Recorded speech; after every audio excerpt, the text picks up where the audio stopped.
Muito bem, irmãos, estamos estudando então a palavra de Deus, a Bíblia, aqui no livro de Êxodo, no capítulo 20. Os capítulos que falam sobre os mandamentos é Êxodo 20 e Deuteronômio 5. Os dois capítulos da Bíblia que você encontra os mandamentos, Êxodo 20, Deuteronômio 5. Fosse uma gincana. Muito bem, então nós estamos lá no sexto mandamento, né? Não matarás. Já discorremos um pouco sobre esse assunto na semana passada e vamos dar continuidade. Nós encerramos dizendo mais ou menos esse tema de que o pecado capital, né, aliás, né, a pena capital, melhor dizendo, visava aplacar a violência e restaurar a ordem promovida pela justiça. Essa era a razão, é o que nós vemos como o objetivo de pena capital. Então, no Antigo Testamento, isso é muito mais claro, isso é muito mais notório, a aplicação desta pena. Nós vemos na história bíblica diversos exemplos em que essa aplicação dessa justiça foi feita. Nós vemos, por exemplo, na situação de Acã. Vamos ver esse contexto. Acã e sua família, um exemplo disso lá em Josué capítulo 7, versículos, vamos lá, versículos 1 primeiramente, Josué 7, 1. Quem chegar lá pode ler. Prevaricaram os filhos de Israel nas coisas condenadas, porque Acã, filho de Carmi, filho de Zabdi, filho de Zera, da tribo de Judá, tomou das coisas condenadas. A ira do Senhor se acendeu contra os filhos de Israel. Muito bem. Houve uma guerra, houve uma batalha. Acã era um dos guerreiros, provavelmente, estava no campo de batalha, e era comum que os guerreiros eles tomassem despojos de tudo aquilo que era perdido, que pertencia aos que morreram. E vemos aqui que Acã ele tomou das coisas condenadas e guardou para ele. Isso era conhecido, ele sabia que não deveria se apropriar dessas coisas, mas assim como nós, mesmo sabendo que não pode, a gente arrisca dizendo, comigo não vai dar certo. E com Acã também não deu. Ele tomou as coisas condenadas e a ira do Senhor se acendeu contra os filhos de Israel. Vemos que todo o exército começou estava sofrendo derrotas por conta dessa atitude de Acã. A ira do Senhor se caiu sobre todo o exército. E nesse contexto, então, surge a pergunta, quem é o responsável pelo que está acontecendo? E eles lançaram sortes aqui e foram chegando até que se descobriu que de fato era Acã. Aqui no versículo 12 desse texto, para a gente não ler o texto todo, para não ler o texto todo, versículo 12. Podemos ler do 10 em diante. O 10, pode ler alguém, do 10 até o 12. Então disse o Senhor a Josué, levanta-te, porque estás prostrado assim sobre o rosto? Israel pecou e violaram a minha aliança. Aquilo que eu lhes ordenara, pois tomaram das coisas condenadas, e furtaram, dissimularam, e até debaixo de sua bagagem o puseram. Pelo que os filhos de Israel não puderam resistir aos seus inimigos, viraram as costas diante deles, porquanto Israel se fizera condenar. Já não serei convosco, se não eliminardes do vosso meio a coisa corrupta. Ou seja, a atitude de Acã estava fazendo mal a toda a nação de Israel. Todo o povo estava sofrendo, estava tendo derrotas por conta da atitude de Acã com respeito às coisas condenadas que ele pegou. O desfecho disso, vamos vendo lá, versículo 20. Aqui Acã já tinha sido descoberto, a sorte foi caindo até que chegou a família de Acã e se descobriu que era ele de fato. Muito bem, pode ler o 19 e o 20. Então disse Josué a Acã, filho meu, dá glória ao Senhor, Deus de Israel, e a ele rende louvores. E declara-me agora o que fizeste, não o ocultes. Respondeu Acã a Josué e disse,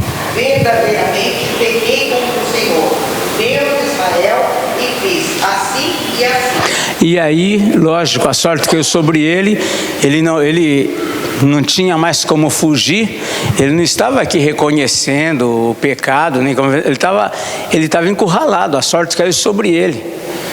Algo que o Senhor foi estabelecendo entre as tribos, caiu sobre ele, e então ele disse que ele fez assim e assim.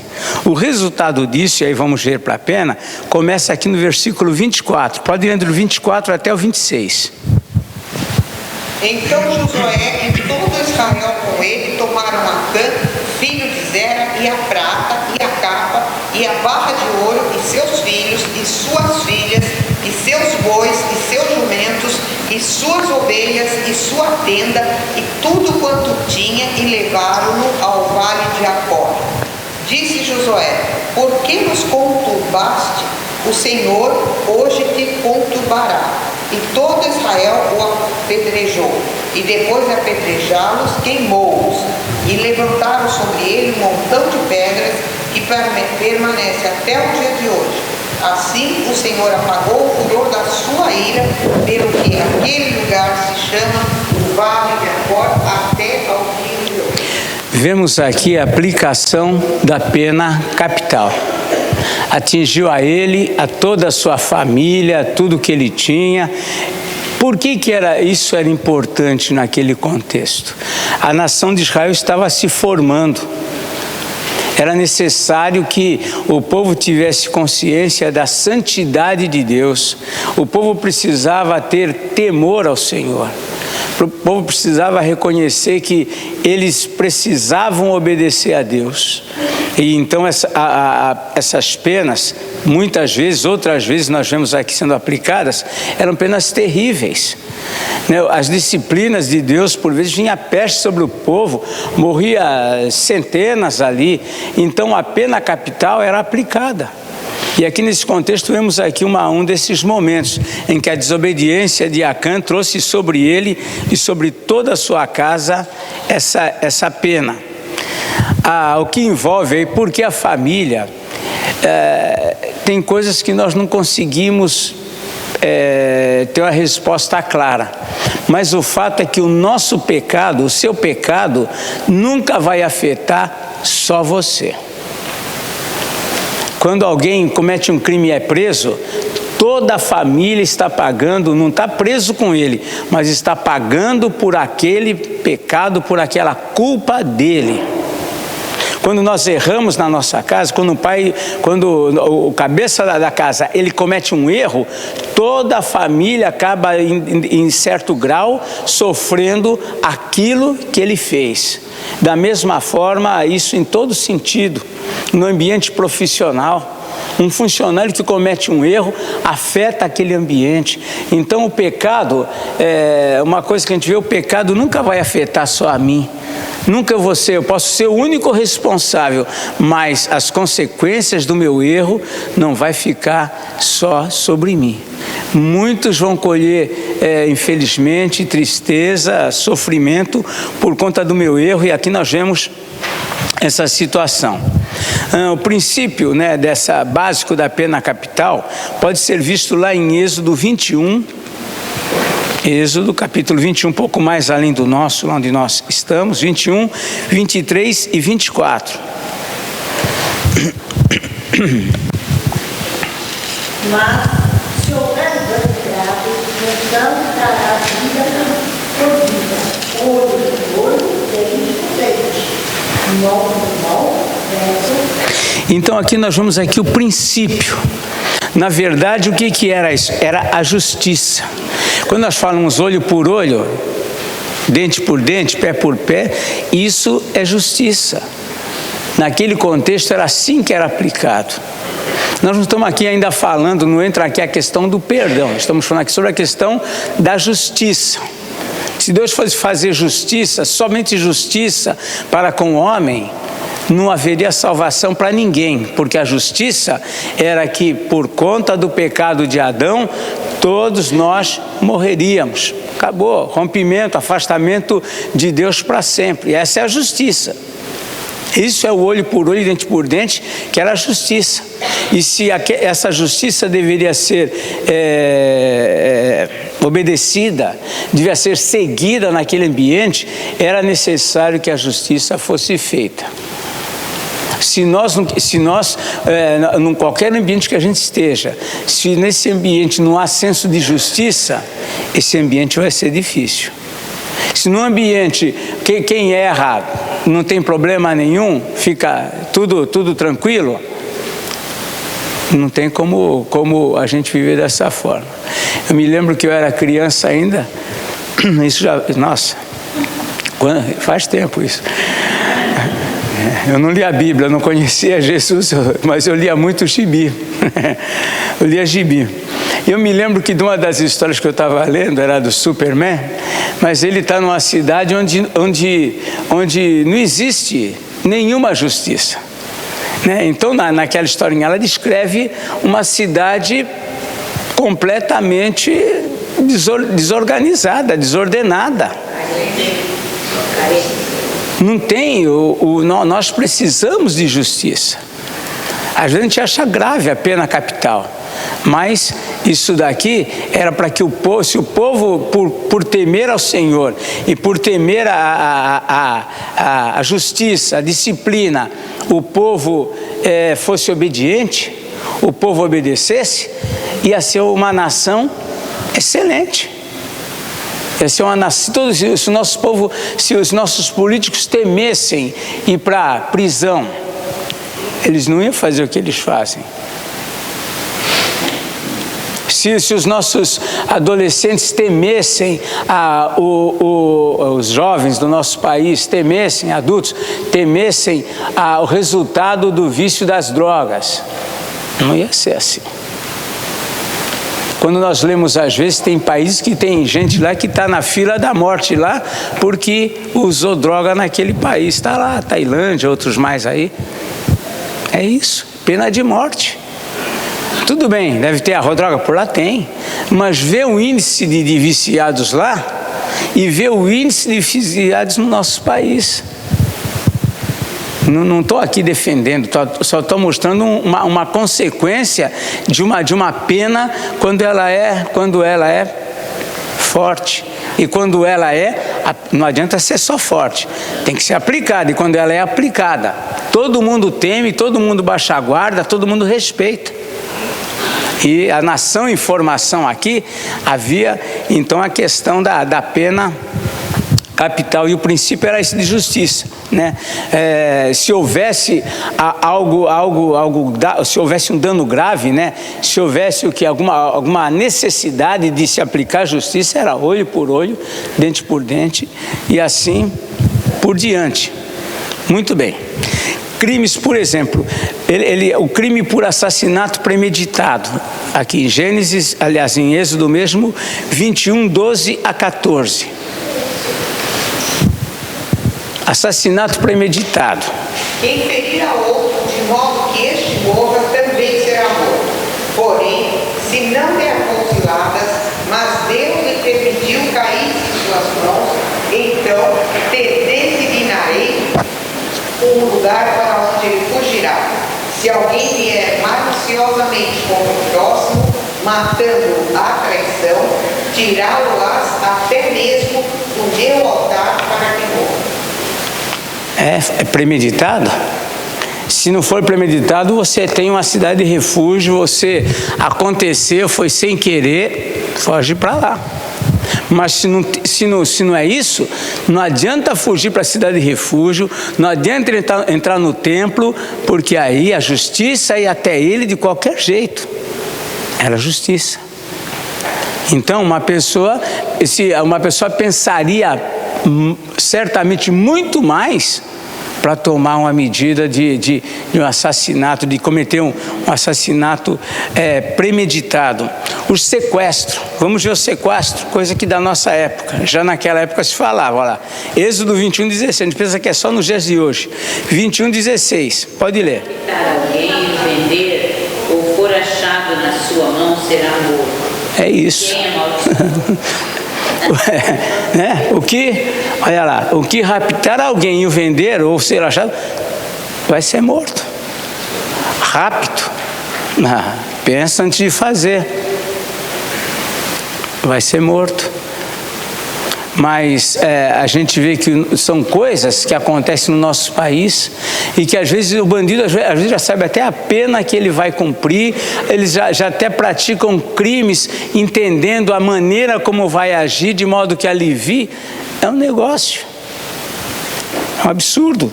Mas aqui na lei não tinha isso, que raptar alguém e o vender, né? Trocar por dinheiro. Ou vai raptar para extorquir dinheiro, usar o cartão de crédito. Nessa época não tinha. Mas aqui era morte, era a pena que tinha também para esse tipo de coisa. Adultério e impurezas sexuais de toda a sorte. Levítico 20, 10 a 21. Vamos ler um pouquinho aí. Levítico 20, 10 a 21. Eram leis que, na verdade, purificava a nação, purificava o povo, a conduta, a ética. Isso não significa que o povo não tinha inclinação para o mal. Aqui não está dizendo se você gosta de praticar o mal, não, é se você praticar. Mas o senhor concorda que matando diminui? Não. Bom, em todos os sentidos diminui. Diminui. Eu penso isso. Em todo sentido diminui. Diminui porque matou e diminui porque quem está vivo fala, eu não quero morrer. Agora, né, era a situação, né? Não, um cometia o erro, morria. Alguém mais arriscava, morria. O terceiro já fala, não vou fazer isso não. O problema, vejam que é uma questão do ato, da prática. Inclinação para o mal, gente, inclinação para o pecado. A igreja está cheia de gente inclinada para toda sorte de pecado. A questão é, você vai se render a isso ou você vai lutar contra isso? Essa é a questão. Nas igrejas está cheio de pecador. Gente que às vezes por amor a Cristo segura essa barra, segura aquela onda, se segura aqui, não tem vontade de mais ficar quieto. Cada um segura o seu problema. É a igreja. Agora, a partir do momento que isso parte para a ação, é isso que vem aqui. Aí então há um tratamento. Né? Mas essas leis visavam purificar o povo para que não houvesse um povo desgovernado. Por quê? É importante a gente ter em mente, as nações que Israel ia desapossar, os cananeus todos, que aí vinha Ferezeus, Heteus, eles praticavam todas estas coisas entre eles. Mas Deus está dizendo, meu povo não vai entrar nessa.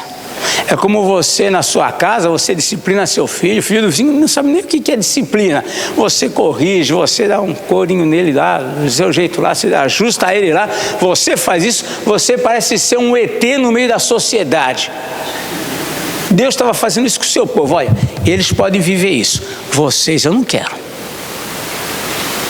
Essa é a situação. O Senhor estava pondo ordem na casa que era dele. Essa era a nação dele, era o povo dele. Diferente dos cananeus e de todos os demais. Com o seu povo, Deus não queria que aquelas coisas que eles praticassem, e a gente vai passar pela leitura de tudo isso que eles faziam, ele vai falar, nossa, tudo isso é. E o que acontece naqueles dias acontece hoje, em tantos lugares da terra. Mas Deus não queria com o meu povo, eu não quero isso. Essa é a situação. Então, a partir do versículo 10, vamos lá. Se um homem adulterar com a mulher do seu próximo, será morto o adúltero e a adúltera. Olha aí, não adulterou? Morre. Se fosse fazer isso hoje em dia, ia sobrar muita gente, ia dar um déficit aí na porcentagem populacional. Infelizmente, para nossa tristeza, as famílias estão acontecendo isso. Né? As novelas não iam nem o enredo ia acontecer. O homem que se deitar com a mulher de seu pai terá descoberto a nudez de seu pai. Ambos serão mortos, o seu sangue cairá sobre eles. Se um homem se deitar com a nora, ambos serão mortos, fizeram confusão, o seu sangue cairá sobre eles. Se também um homem se deitar com outro homem, fosse mulher. Ambos praticaram coisa abominável. Serão mortos, o seu sangue cairá sobre eles. Com certeza essa Bíblia que estão lançando agora, esqueci o nome, como que é o nome? Como é que é? Teologia inclusiva, né? Esses versículos aqui não existem nessa Bíblia inclusiva. Então, mas Deus está tratando as coisas. Gente, essas fraquezas estão em todo lugar. Mas Deus está dizendo: no meu povo, na minha nação, essas coisas não devem acontecer. Vamos lá. Se um homem tomar uma mulher e sua mãe, maldade é. A ele e a elas queimarão, para que não haja maldade no meio dos homens. Claro, quando houvesse uma situação consensual, aqui não é questão de ser um estupro, uma coisa forçada, é uma coisa consciente, né? Então, só nessa situação aqui, né, como é que é? Um homem tomar a mulher e a sua mãe, né? Eram coisas que aconteciam, que durante esses povos não tinha essa noção de família, não havia esse conceito, né? Então, a ele e a elas queimarão para que não haja maldade no meio de vós. Ou seja, o mau exemplo, tira ele. Versículo 15. Se também um homem se juntar com um animal, será morto, e matará o animal. É isso, a gente fala, mas o que é isso? É isso. Mas o animal não tem culpa. O animal não tem culpa, né? Mas para que tudo fosse, tudo, né, extirpado, fosse tudo, tirar o mal, para ninguém olhar para aquele animal, quem sabe depois, e ficar lembrando do fato. Acaba logo com isso, né? Então, o animal, isso para mostrar a indignação de Deus com respeito a essas coisas. E a gente vai ver mais à frente que o Senhor vai descrever. Tudo isso acontecia lá no meio dos cananeus. Então, é um negócio terrível. Imagine a vida desses homens no campo. Passavam dias lá. O que acontecia? O homem não pensa, o homem nessa questão da impureza, o ser humano, não é dizer o homem, o sexo masculino, o ser humano. Então, essas coisas aconteciam, né?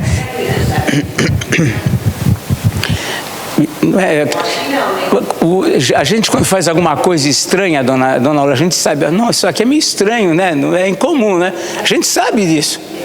Porque se faz escondido é porque já sabe que não é bom.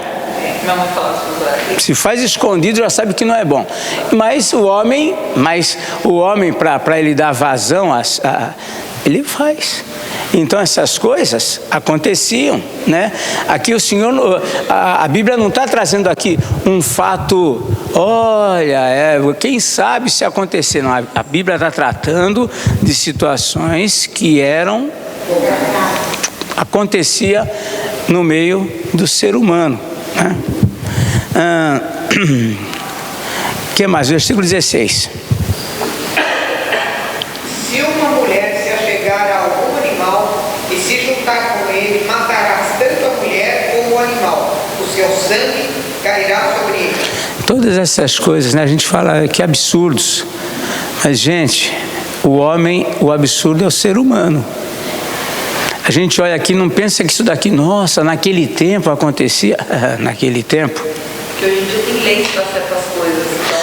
Então, a gente pensa que hoje é pior do que antes, mas antigamente não tinha lei para muitas coisas. Então era feito assim na rua, como fosse comum, né? E hoje, né, é o tal negócio, tudo, né? O ser humano, eu me lembro, meu professor, é uma coisa forte que ele falava, mas é a realidade. Acho que ele já faleceu. Era professor de poimênica. Poimênica é uma matéria que trata do pastorado, né? A postura pastoral, a conduta pastoral. E ele fala, né, eu me lembro, eu era o mais velho da classe, fui para o seminário com 37, a maior parte da turma era novinha. O Ageu estava lá, que hoje ele é o diretor do seminário, o Ageu estava com 19 anos. né? Ele ainda é novo, ele ficou carequinha, mas ele é novo. Mas era tudo garotada. A maior parte era tudo moços novos. E ele falava assim, olha, meus filhos, ele falava, o homem tem muitas taras. Então, o ser humano é complicado. Né? No íntimo de cada um é que sabe de si. Cada um é que sabe de si. E isso que a Bíblia trata, a Bíblia, é interessante que a Bíblia não mede como que eu vou abordar isso. Não. O Senhor é claro na sua palavra para que não haja desconfiança do que Ele está tratando. A Bíblia não omite, não disfarça as situações. Essas coisas aconteciam e hoje em dia, irmãos, acontece em todo lugar, na cidade, no campo, onde se imaginar, essas coisas podem estar acontecendo. Por quê? Porque é um ser humano que está ali, inclinado para o mal, sujeito a tudo, é isso. Pois não. Deixa eu ver quem que está falando, eu vi uma voz. Fala, Beth. Situações que ocorrem e a gente fica assim, meu Deus, até quando vai o ser humano, né? Vontade. Então, assim, como eu estava na área da educação, eu tive situações assim de casos terríveis, com crianças menores, crianças que a gente convive no dia a dia e estava dando psicológico para a vida. E a gente pensa assim, meu Deus, como pode, né? Acontecer negócio, as pessoas não querem partir para outras áreas, né? É complicado. Era educação. Uma criança pequena vir fazer uma missão dessa, ela vai confiar no padrasto, no próprio, ainda defende esses homens, né? Então, ficar com ela atual é difícil. Complicado, né? O ser humano é o ser humano, né? Não são eles, é o ser humano, somos nós. E Deus está aqui tratando estas coisas. Versículo 17, falamos até o 21. Pode ler até o 21. Não lemos? Então leu 17 a 21. Se o homem tomar a sua irmã, filha de seu pai ou filha de sua mãe, e vir a nudez dela, e ela vir a dele, torpeza é. Portanto, serão eliminados na presença dos filhos do seu povo. Descobriu a nudez de sua irmã, levará sobre si a sua iniquidade. Se o homem se deitar com a mulher no tempo da enfermidade dela, e lhe descobrir a nudez, descobrindo a sua fonte, e ela descobrir a fonte do seu sangue, ambos serão eliminados no meio do seu povo. Vemos aqui que são realidades, irmãos. É uma realidade diferente. Naquela época ninguém era médico, ninguém era formado, não havia medicina. Quando isso acontecia, era um abuso mesmo que estava acontecendo. É diferente. Hoje em dia, nós sabemos, por exemplo, lá nesses países islâmicos, não existe médicos ginecologistas. Lá é mulher. Eles se apegam ainda a essa lei. Nós vivemos dias na nossa cultura que a gente entende, respeita tudo isso, mas aqui nós estamos vendo uma época onde isso normalmente não aconteceria. Mas o abuso podia acontecer de uma pessoa doente, e isso até hoje isso pode acontecer. Uma das coisas que os cuidadores aprendem quando eles estão se preparando para serem cuidadores, olha, respeita o paciente. E a gente pensa que todos respeitam todos. Então, mas o Senhor está aqui tratando para que o povo não se rendesse a essa inclinação. Quando se trata aqui, por exemplo, da nudez da irmã, que fala aqui, alguém fala, mas espera aí, e lá os filhos de Adão não tiveram que casar entre si? São situações circunstanciais. Não podemos pegar essa mesma situação e trazer para cá. Naquela época, os irmãos se casaram entre irmãos, porque se teve Adão e Eva, eram os únicos habitantes da terra. Com quem que Abel e Caim se casaram? Tem jeito, entre as irmãs. Por isso você vai ler da genealogia mais adiante, no capítulo 5 de Gênesis, e diz lá, e Adão teve filhos e filhas. É isso. Era um momento, era uma circunstância. Tem coisas que eram permitidas há tempos atrás, hoje, por conta das circunstâncias terem mudado, não são permitidas. Então agora se está se estabelecendo uma lei, está se esclarecendo aqui uma lei, porque já não era mais necessário alguém se juntar com a irmã, não era mais necessário. Vamos lá, versículo 19 e 20 em diante. A nudez da irmã de tua mãe ou da irmã de teu pai não descobrirás, porquanto descobriu a nudez da sua parenta, sobre si levarão a sua iniquidade. Muito bem, está tratando aqui de uma situação anômala, né? Era a situação de abuso. O que acontece? Naquele contexto, os homens, eles tinham uma ascensão sobre a mulher diferente. Nós vemos, por exemplo, lá, Rúben, lembram da história de Rúben? Lá, Rúben, o pai, Jacó, no fim ele tinha as duas esposas, que era Lia e Raquel, e tinha as duas concubinas que acabam entrando na história por conta das próprias esposas. O que Rúben fez? Rúben se deitou com uma das concubinas lá do seu pai. A gente pensa, peraí, como que essa mulher, ela não resistiu? Por que Jacó não pegou? Jacó sabia a situação.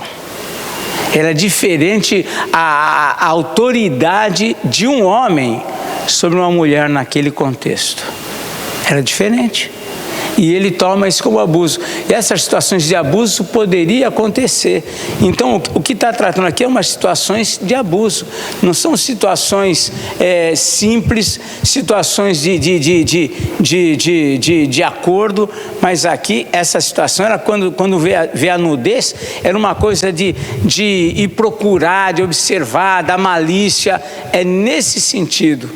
É nesse tom que a lei vai tratando. Também o 20 e 21. Também se um homem se deitar com a sua tia, descobriu a nudez de seu tio. Seu pecado sobre si levarão, morrerão sem filhos. Vejam que está tratando de situações de adultério. Né? É a esposa do tio. Não é questão de tia. Por quê? Que a gente sabe, por que a gente pode dizer isso? Arão era casado com quem? Opa, gincana bíblica. Joquebede.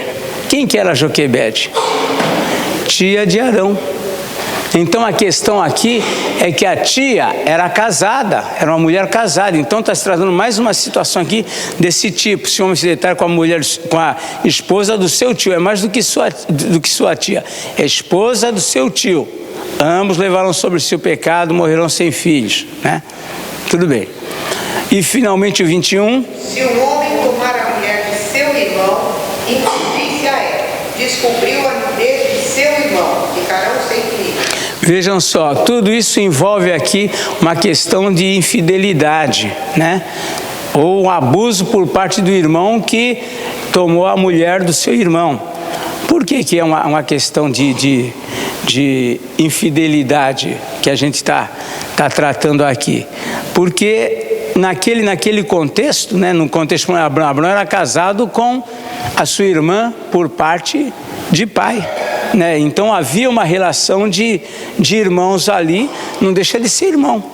Hoje em dia está cheio de situações, não desse casamento, mas de situações como essa, de maridos que são de pais separados e que têm irmãos do pai, ou tem irmão por parte de mãe lá e vice-versa. Essas situações. Mas aqui está tratando de quê? Se o homem tomar a mulher de seu irmão, ou seja, é casada. É diferente, por exemplo, quando o irmão morria. Aí entrava uma lei que a gente vai ver depois, que é chamada a lei do levirato. Digamos que o irmão de alguém morria sem filhos. Sem filhos. A lei determinava o quê? Isso aconteceu com Judá, nós vimos lá atrás. O que aconteceu? Judá teve os filhos, aí um deles, o último lá, o segundo já morreu. Aliás, ele tinha 3 filhos. Aí um casou. Aí esse que casou não teve filhos e morreu porque a Bíblia diz que o Senhor o matou. Quem quer discutir o tema com o Senhor matou. Aí o que aconteceu? Ele falou para o segundo, abaixo dele: você vai lá, você vai tomar como esposa a irmã, a tua cunhada, vai virar sua esposa, para você gerar filhos, para gerar o nome do seu irmão que morreu. Naquela época tinha essas coisas. Hoje em dia morreu um Silva, acabou o Silva, mas naquela época não, o Silva tem que continuar. Aí pronto, chamava o homem, o filho tinha que dar continuidade e o primeiro filho ia receber o nome do irmão que morreu. Por quê? Era uma herança, era uma segurança para a viúva. Aí o segundo, o que o segundo fez? Também não aconteceu. O segundo também não deu filhos a ela. Aí quando chegou o terceiro, aí Judá falou: caramba, esse daqui eu vou perder ele. Deixou a mulher sem filho, aí veio toda uma história, mas é para a gente entender que essa questão tem esse senão, né? Quando o marido morria sem deixar filhos, o irmão dele tomaria por esposa a cunhada para gerar um filho, para dar descendência para aquele que morreu. Era a chamada lei do levirato. Pode fala, Rossi. Assim, vizinho da minha mãe tem uma família que só casa entre primos, entre família. E minha mãe sempre falava assim pra gente que casamento entre família era perigoso, porque o filho poderia nascer com algum problema, teria alguma sequela, alguma coisa assim, nem nasceria, não sei, né? Talvez seja amigo, não sei. Então, e nessa família realmente algumas crianças nasceram com algum problema e tal. E eu queria saber se isso encaixa nesse contexto. Existem muitos primos casados entre si. Não há dificuldade assim, nem legalmente há dificuldade quanto a isso. Agora, um cuidado que tem que ter o casal, por exemplo, os primos vão casar, eles têm consciência que são primos, o ideal é eles procurarem fazer exames, procurar se certificar do tipo sanguíneo para ver se não há alguma incompatibilidade que possa gerar, então, alguém, uma criança com deformado, alguma coisa assim. Fale, Valmir. Valmir tem mais. De casamento chama casamento mozambinhos. Mozambinhos? Tá. Ou o casamento mozambinhos, os genes pode acontecer demais a aparição de genes recessivos, que são genes mutagênicos. Daí evitar esse tipo de casamento. Sim, alguns anos atrás, não sei se foi recente, também já passou novamente, um grupo, uma família, todo um clã no Nordeste, de anões, de branquinhos, eles clarinhos, se eu não me engano, alguma coisa assim, que eles se casaram todos entre família e gerou um grupo totalmente atípico, anômalo até a situação deles. Então esse é um cuidado que tem que ter, mas não existe biblicamente alguma coisa que condene esse tipo de relacionamento, não, tá? Pois não. Você vê que apenas a vitória daquela até o versículo 16 e a partir do 17 seria aquela outra palavra que as pessoas vão. A partir do 17. Porque diz que até o 16 a questão morrerá, matará o animal. Certo. E a partir do 17 é sobre si, levará a sua iniquidade, serão eliminados do seu povo, que vai matar, levarão a sua iniquidade, morrerão sem filhos, também todos vão morrer. Porque algumas situações, elas se misturam, mas quando às vezes levará sobre si a sua iniquidade, às vezes por trás da ideia está que eles morrerão dentro dessa iniquidade, sob essa situação, né? Não vão ser poupados. Como? Não é aplicado de imediato a pena capital. O que diz aqui, onde que está isso daqui? Está dizendo lá no versículo 17, por exemplo. Descobriu a nudez, levará sobre si a sua iniquidade. Nesse sentido, o que está embutido aqui é a mesma ideia que vem desde lá do versículo 10, que vem essa situação da aplicação da pena capital. Apenas aqui o versículo aqui no caso, que diz aqui morrerão sem filhos. No caso aqui, em todos eles a pena capital está envolvida. Mesmo quando diz aqui no versículo 20, né? Descobrindo isso, morrerão sem filhos, ou seja, eles não vão morrer porque eles vão, independente deles chegar a essa situação de terem filhos, eles vão morrer não. Então a pena capital está envolvida mesmo nessas situações. Exatamente, a ideia é essa. A pena capital ia sendo aplicada, levaram sobre si a sua iniquidade, embora a palavra serão mortos não tá declarada aí, a situação deles é a mesma, tá? Automaticamente eu uso aquela palavra que eu falei semana passada. Assim aquele raçá que não é, digamos, não é condenado quem matou. Por quê? Porque aí essa morte é uma aplicação de uma pena, é diferente. Aí então não está, digamos assim, ferindo o mandamento, não matarás. Lembrando que tem aquelas duas palavras, né? Hassad e a outra esqueci aqui o... Deixa eu ver aqui qual que era a outra palavra. Não, ficou lá na outra folha. Era Hassad e a outra acho que era... não vou me lembrar agora. Não vou me lembrar. Mas é uma palavra diferente usada para uma morte justificada. Vamos usar esse termo assim, tá? Mas aqui a pena capital está presente aqui em todos, mesmo quando eles levarão sobre si a sua iniquidade, ou seja, eles vão sofrer a pena, vão levar a iniquidade sobre si, porque exatamente a ideia ali da lei era que essas coisas não acontecessem. Se fosse apenas levar sobre si a sua iniquidade e continuar vivendo, e isso iria promover que isso tornasse a acontecer. E a pena ela veio para, de fato, eliminar a possibilidade dessas coisas continuarem acontecendo. Desobediência aos pais, né? Olha, desobediência aos pais. Olha lá, Deuteronômio 17, 12 e 13. Para a gente encerrar aqui, vamos lá, Deuteronômio 17, 12 e 13.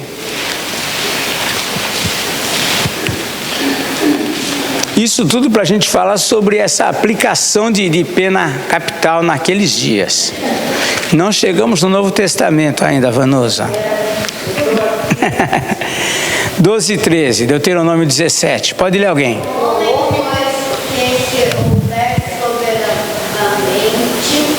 Não dando ouvidos ao sacerdote que está ali para servir ao Senhor, seu Deus, nem aos juízes responderá, e ensinará o mal de Israel, para que todo o povo ouça e jamais se Muito bem, então nós estamos vendo aqui a disciplina sobre os desobedientes, né? Os desobedientes, o homem que se houver soberbamente, não dando ouvido ao sacerdote, que está ali para atuar como juiz, ou melhor, e nem ao juiz, esse morrerá, eliminarás o mal de Israel. A desobediência era isso, né? Tem um outro texto que fala sobre os filhos, se o filho é rebelde e contumaz, e esse agora, deixa eu ver aqui onde é que ele está. Acho que é o 21, 18 a 21. Ainda Deuteronômio 21, 18 a 21. Vamos ver se é esse mesmo. Se alguém tiver um filho contumaz e rebelde, e não obedece à voz de seu pai e à de sua mãe, e ainda castigado não lhes dá ouvidos, seu pai e sua mãe o pegarão e o levarão aos anciãos da cidade, à sua volta, e lhes dirão: este nosso filho rebelde e contumaz não dá ouvidos à nossa voz, é dissoluto e beberrão. Então todos os homens da sua cidade o apedrejarão até que morra. Assim eliminarás o mal do meio de ti. Todo Israel ouvirá e temerá. Olha só, coisa terrível, né? Fosse fazer isso nos nossos dias, uma geração ia... Não é bom, ia faltar pedra, né? A gente brinca, mas né, a coisa era terrível, né? A lei era uma lei dura, terrível, mas era uma lei que visava justamente, né, a obediência, que visava ser um país onde que fosse admirado por todos. Imagina um país onde você não vê desobediência, onde não vê imoralidade, onde você não vê assassinatos. É o céu. Mas a lei era terrível. O projeto de Deus era que o povo obedecesse, e obedecendo eles desfrutassem disto. Muito bem. Para encerrar, a mesma condenação se aplicava com respeito aos falsos profetas, blasfêmias, profanação do sábado, sacrifícios a outros deuses. Essas coisas, hoje em dia o camarada tem uma revelação, ele fala qualquer abobrinha, se der Deus, se não der, não tem problema. Naquela época não aconteceu, então, paredão. Era assim. Não, era o falso profeta, era paredão.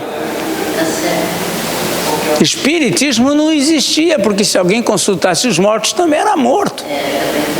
Então essa pena, a pena capital, ela purificava literalmente, ela, uma vez obedecida, purificaria a nação. Nós sabemos que muitos morreram, apesar da pena, muitos morreram. Ou seja, o ser humano, ele não... né? É que nem a gente fala, a Tailândia não pode ter droga. Aí vai uns brasileiros que não ele tem que tentar. Aí ele coloca lá dentro da prancha de surf dele e vai para a Tailândia. Pegaram ele, foi morto. Aí vem toda a embaixada defender, não teve defesa, foram mortos. Então, é pena, é uma coisa grave. Para eles isso é algo totalmente condenável. Então, a blasfêmia contra os sábados, naquela época, naquele contexto da profanação do sábado, era morto. E a Bíblia registra um fato de que alguém foi trabalhar em dia de sábado e foi morto. Então, era pena capital. Estava lá presente. Mas nós não fechamos aqui ainda o assunto, não.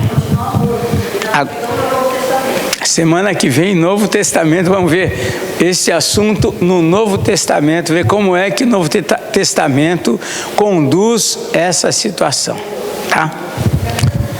Estamos aqui, pode falar.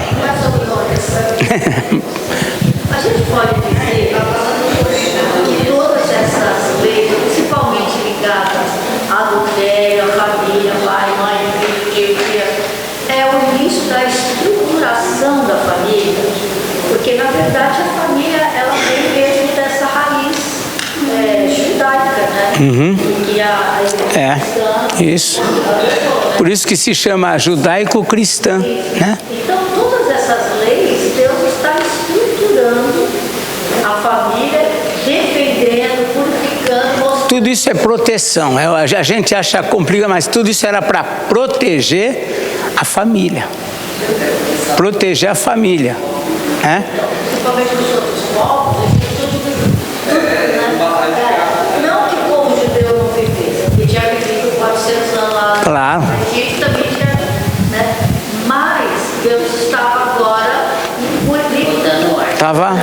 Isso. Endireitando. E aí tem que ser realmente... Era uma coisa rígida, né? Não é nada agradável ler esses textos direitos. Claro que não. Então não dá de arrancar a folha da Bíblia. Mas eu entendo que Deus está realmente...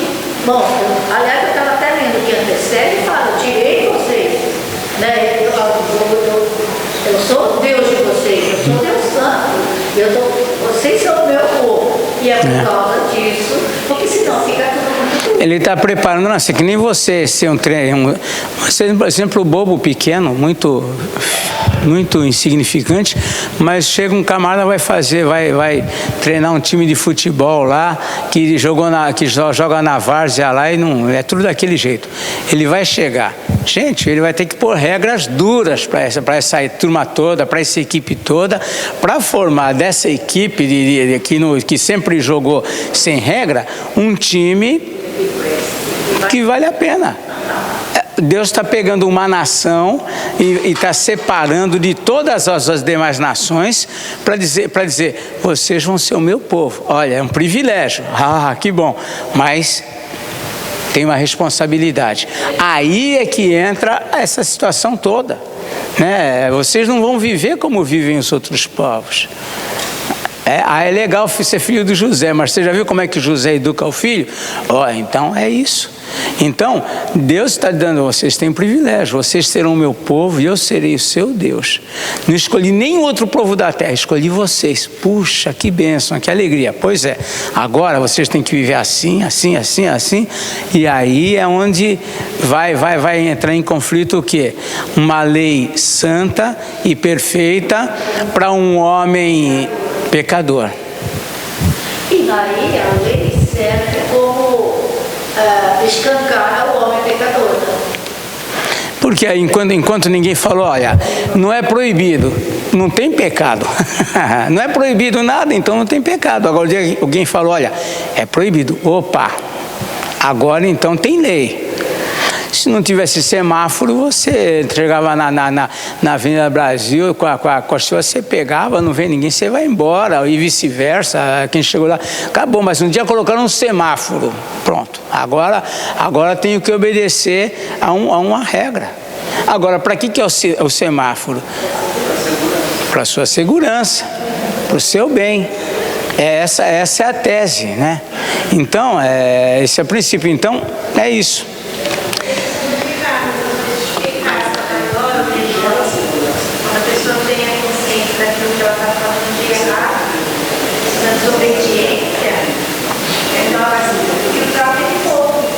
Sim.